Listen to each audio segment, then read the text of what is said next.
Bon, je vais lire ce que j'ai écrit ce matin et après j'éteins. J'étais en train de marcher, je me disais si je devais donner un conseil, si je devais écrire un livre où je devais donner des conseils aux autres, qu'est-ce que je pourrais laisser comme empreinte pour que, voilà, les prochaines personnes qui me lisent aient quelque chose à garder?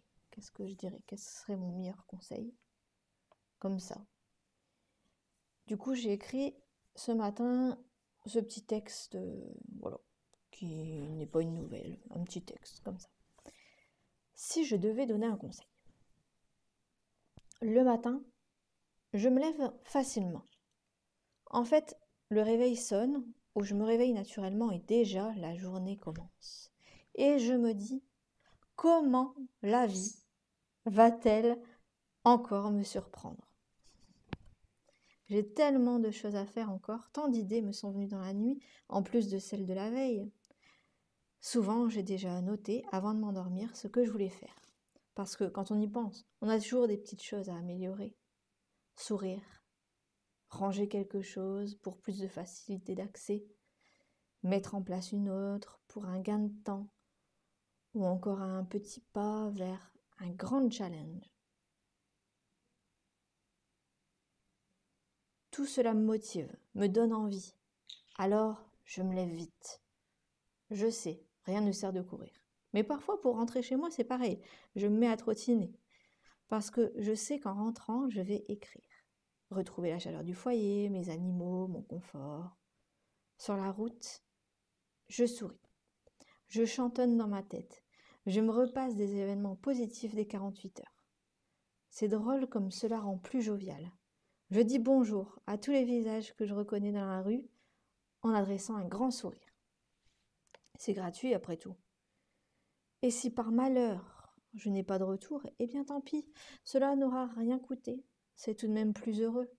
L'autre n'aura pas entendu ou passé un mauvais quart d'heure. Qu'importe, on lui aura peut-être amené un peu de gaieté. Je ne vais pas mentir, je ne suis pas tous les jours comme ça. Comme tout le monde, il m'arrive d'être dans mes pensées ou d'être de mauvais poil. Parfois, il suffit d'un rien pour se sentir emporté dans un abîme plus sombre.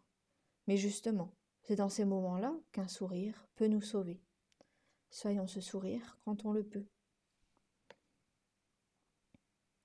Ce matin, il faisait froid. Très froid. J'étais tellement emmitouflée que mon sourire ne devait pas se voir. Et pourtant, j'accompagnais un enfant à l'école, nous étions en retard, j'étais un peu stressée. Je sais bien que tout repose sur mes épaules, encore que.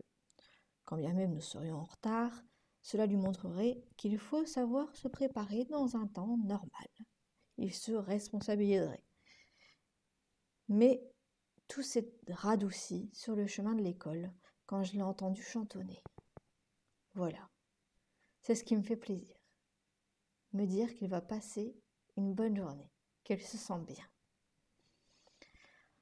Nous avons croisé une dame qui, parfois, ne répond pas quand on lui dit bonjour. Alors, cette fois-ci, j'ai éclairci ma voix et chassé mes préjugés. Elle était occupée, mais j'ai tout de même lancé un bonjour clair et engageant. Elle m'a répondu en souriant et l'enfant lui a aussi souhaité une bonne journée. J'étais déjà heureuse. Et puis après l'avoir déposée à l'école, en prenant garde de ne pas l'indisposer par ma présence, il y a un âge où l'on aime s'émanciper. J'ai encore eu beaucoup de sourires, sans me forcer. Je voyais les pères tranquilles amener leurs enfants, les mères très rapides, attendant de temps à autre leur progéniture restée à l'arrière. Ce sont les petits bouts de chou en retrait qui m'ont fait le plus sourire, avec leur petit nez rouge et leur bonnet tout emmitouflé. Voilà, c'est comme cela que commence une belle journée. Quand on sourit à la vie, souvent, elle nous le renvoie de façon imprévue. Voilà. C'était le message du jour, j'espère que ça fait pas trop bisounours. J'aime pas quand ça fait bisounours. Bisous bisous, à la prochaine.